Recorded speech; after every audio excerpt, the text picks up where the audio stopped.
సికింద్రాబాద్ మహంకాళి అమ్మవారి టెంపుల్. అమ్మ అంటేనే అందరికి ఇష్టం సార్, అసలు చాలా ప్రాశస్త్యం, దాని వెనకాల చాలా పెద్ద చరిత్ర ఉంది. అలాంటి మూల విరాట్కి సంబంధించినటువంటి ఇష్యూ ఇవాళ I think nobody has addressed it yet.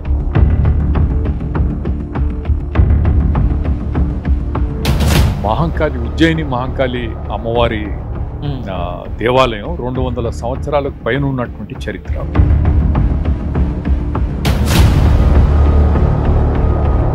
ఒక 60 సంవత్సరాలు వరకు కూడా అదే చెక్క విగ్రహం ఉండింది.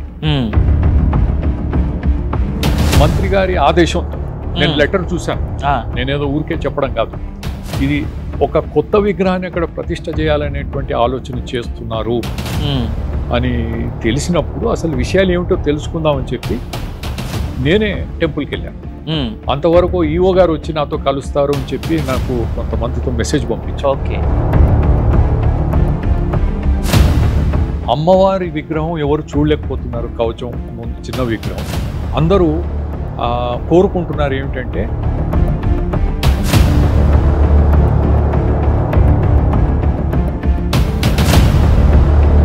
టికెట్ పెట్టి తీసుకోవచ్చు. ఆలోచనలు ఏమిటో నాకు అర్థం కాదు. అభిషేకం అనేది ఎక్కడ ఓపెన్గా జరగదు. కరెక్ట్, క్లోజ్ డోరు కర్టన్ వేసి అభిషేకం చేసి అలంకరణ చేస్తారు. అవును,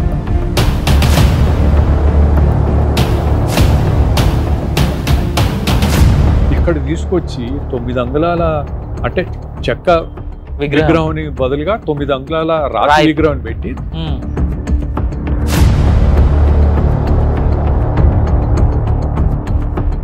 2 విగ్రహాలు పెట్టేది ఎక్కడా లేదు. ఇవన్నీ నేను వివరంగా కమిషనర్కు లిఖితంగా రైటింగ్లో ఇచ్చాను. మంత్రి గారు ఇంద్రకరణ్ రెడ్డి గారితో మాట్లాడాను, కలిసి వచ్చాను.